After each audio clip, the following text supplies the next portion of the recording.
Welcome back to Super Sentai Review, episode number 263. Yes, it has been almost a month since I did this whole series. Yes, almost one full month. I think the longest time I took between my a break I could think of was like 2 months. Now, with this particular series, I'm of course reviewing Boukenger, obviously, but not the episodes per se. You're thinking, really? Don't worry, though; those come next video. But I wanted this one to be discussing the technically one of two movies that came out during its run. The other movie I'm not going to discuss, which is basically, I should mention this, the second movie that came out during the run is basically Boukenger versus Super Sentai. The reason why I'm not going to discuss that movie, because that takes place after a lot of the series that came out in the early 2000s. I'm saving that for when I finish my review for Magiranger, which seems like a pretty good place to put it. But you're thinking, wait, have you watched the movie? Yes, I have seen it, but I rather basically review it at that point in time. This is so basically when I finish the Magiranger, I'll be done with I'll talk about it when I get to, because I think, by the time I finish these remaining series of the first decade of this century, that'd be nice to finish it up. Now, this movie is basically the first one. Boukenger, the Greatest Precious. Movie starts out with basically the Boukengers at a swimming pool, and yes, we get a chance to see Boukenger Yellow in a bikini. No denying that the character is simple, basically it's like their take on Miku from Mega Ranger, and just by sheer coincidence, the woman who plays Boukenger's Silver mom is in fact the actress who played Mega Pink. So you go swimming, and then of course basically the watch that apparently that's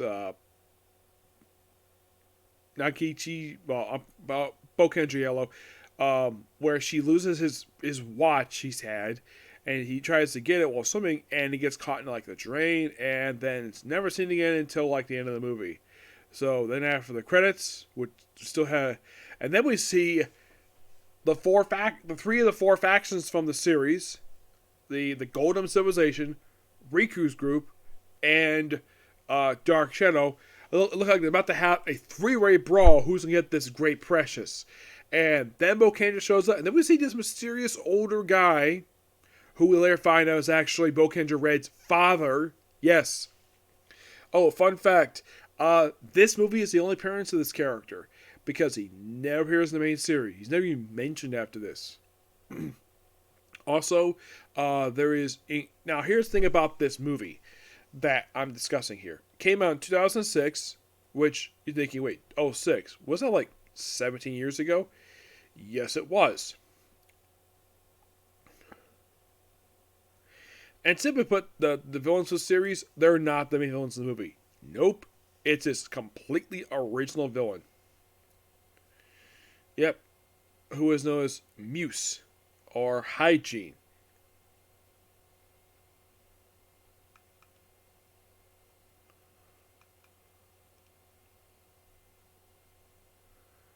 Yeah, creatures are only because just this one movie. Mm-hmm.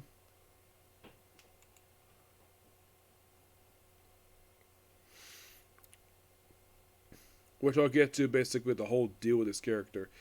And you might be thinking, was this character adapted for Power Rangers? Nope. The movie was, kind of. Yeah. The movie itself was adapted for one episode of Operation Overdrive. Oh, by the way, the movie takes place between episodes 28 and 29. Mm-hmm.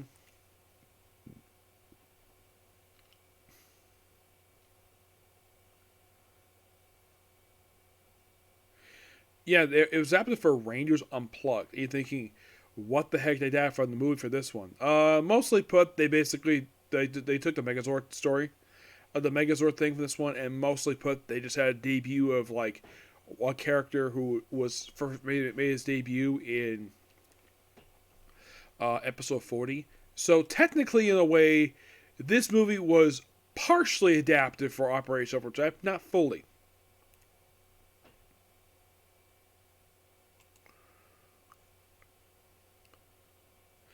Now, here's also a fun fact about Boukenger Red's father. He does have a son, the counterpart, Power Rangers equivalent. Yes, Andrew Hartford. Yep, and he kind of fills in the gap. It's like basically when he was adapted for Power Rangers, it took him and Mr. Voice and kind of combined him to one, and had it where it's actually the people working for him, not for this private non-government organization. They're just hired mercenaries. That's mostly what Operation Overdrive is. And here mostly put basically like he's basically a guy who hunts for unidentified animal creatures. And he's here looking for the creature that killed dinosaurs. Yes, this movie has it where it has later these bugs killed dinosaurs. So he's basically an Indiana Jones ripoff just by his sheer appearance. He's like the Japanese version of the Indiana Jones, except he looks for instead of looking for treasure, he looks for unidentified animals. They call him a UMA, a version of cryptozoology. Yep.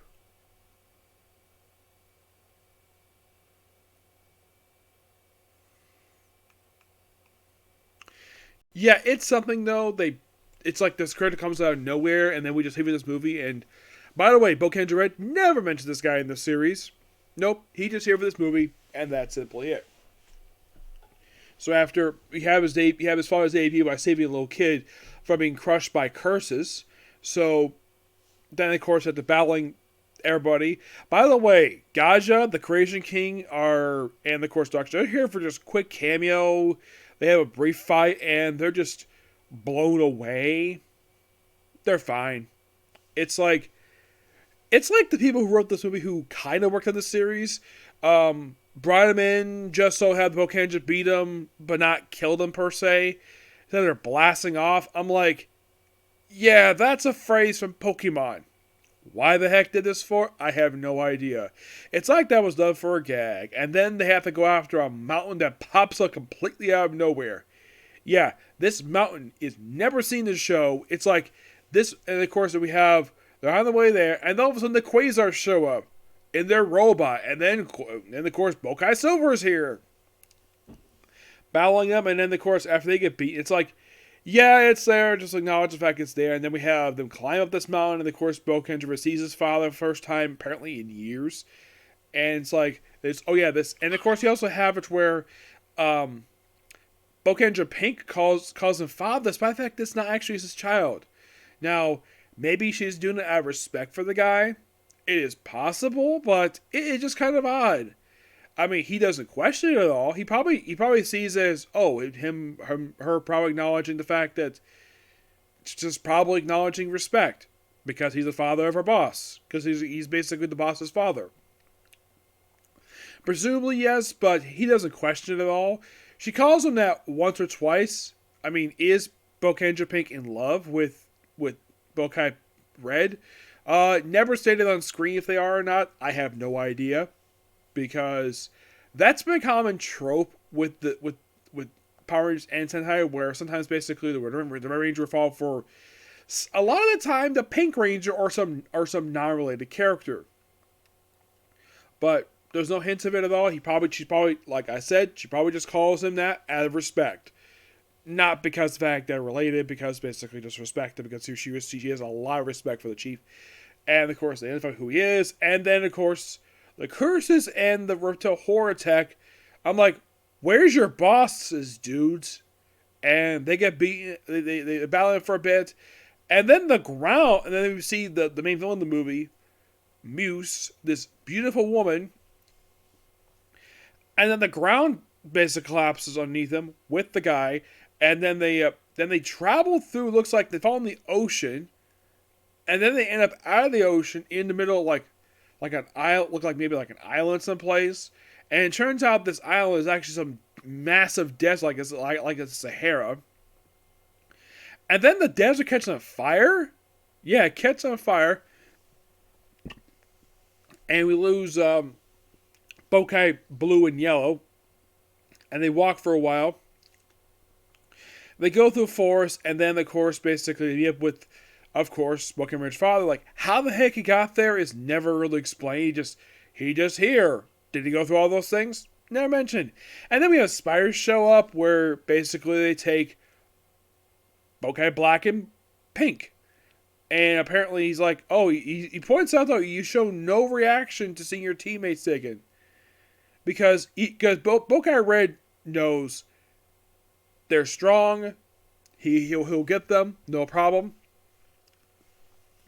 He's not cold, per se. And then they just find a cave while running from the spiders. And then he walks, and of course the father decides to say, oh yeah, I'll stay outside the cave. And he walks to the cave, and that's where we see the main villain. In her little room that she's got. Where she's on top of this table where she spins, and like, where it's like, ooh, you're the strongest. I want your DNA. And he's like, where are my teammates? And they're surrounded by tentacles. Well, vines per se, but yeah, it's tentacles. Now you're thinking, oh crap, tentacles. Are these tentacles going to be ripping from the ghost clothes? Nope. Not doing that. They're just basically held captive. Though thanks to his father, able to free his teammates, leave the curses and reptile horde. Basically, they don't care about them. Yeah, the main villain's grunts. Don't care about them. And of course and then she transformed this they call it the high genie. And like, oh, is this the precious? Not really. And like, oh, then they supposedly beat it with their combined power, and then it goes giant size. And apparently, inside the mountain, its true form is this giant snake creature, which goes through space. Apparently, this creature is an alien, which goes through space and gathers up the strongest DNA for reasons. So they try to battle with the Megazord, while basically Boukenger Silver yells himself on the ground, which smart idea because people get hurt. So have the rescue to handle that. So they try, and then of course basically they get to the point where some of the machines come off, like because the thing is like under all stress they have to unleash them and save the Megazord. So Boukenger unleashes Boukenger Formation 2, which apparently was in testing phase, which has the other 5 Zords that were basically just separate Zords. They mostly were there as like extras per se. They form their own separate Megazord, and that's how they defeat the creature in the movie. Oh, by the way, it was mentioned by the father that Boukenger Red used to be a crybaby, and I'm like, really? And apparently he does know their version of Q. They apparently knows him. Like how, it's never really explained. It's just that he does know him. Maybe he knows him through reputation. Not sure. Maybe the reputation. It's kind of weird. It's not really explained here. And after the creature's defeated after like two hits, and eventually he's beaten. And so he doesn't get the watch back, but apparently there's a photo left. There's something left in his bag. It's a letter. And on the other side, it's a photo of Boukenger as a kid where he's crying. And of course, the father has to keep the watch. Apparently, like, oh, you kept this all this time? Okay. And we see him like running around, and like that's the end of the movie. Yeah, unlike the previous movies I've watched, this movie is just not that good. First problem I have movie, the CGI. Yes, it has some bugs in the movie, but very terrible looking CGI. The movie is full of plot holes. Like, the plot hole of how the father managed to do all those. Oh, by the way, it's all those, the sea thing, the desert. It was all illusion. I'm like, really?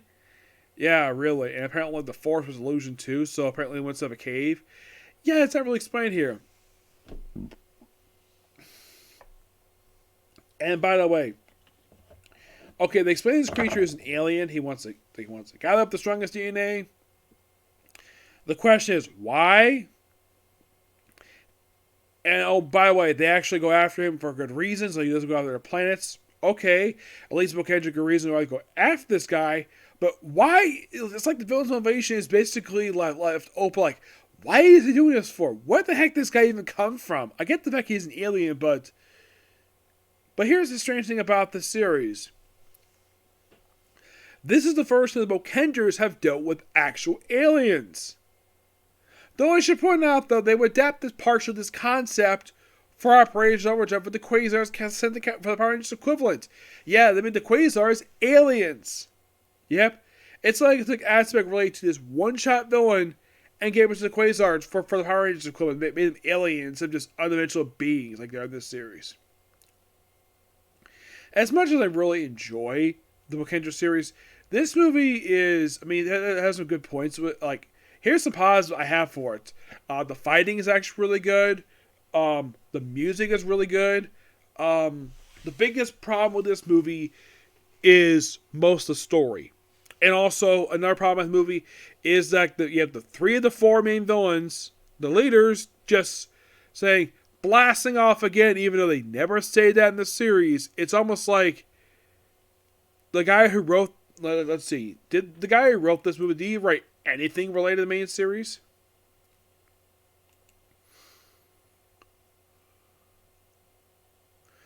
Oh, he did. He was the head writer. Yeah, and here's the strange thing, though. He had been writing the series since, like, episode... He wrote the first... this guy, Sao Akawa, wrote the first 11 episodes of the series. And then took a little break, came back for 17, 20, then 25, 26, did this movie. And then the 2 episodes introduced the sword one. And then did, like, a few episodes afterwards. Like, did he forget the fact that stuff like that happened? Yes. I thought that was kind of weird. Okay, this is interesting. So apparently this guy was the story editor for the original Volmakimus anime. Okay, interesting. I would say that the guy has written some good episodes in the main series. Okay, good. It's like this movie is probably his weakest offering of this whole series is this movie. And who did write much of the series after this one? Not really, no. Excuse me. What rank can I give this movie? I'm gonna give it a because of all the plot holes and all the other stuff. I'm gonna give it a 7 out of 10. It's just barely above average for a movie for the Super Sentai franchise. A lot of movies I've seen are really good. This movie is just not that good. Oh, one thing I also got praise it for, it is slightly longer than the main series episodes. Those episodes are about 23 minutes. This movie is like 10 minutes longer. It's like it's an episode of the main series, just 10 minutes longer. Yep.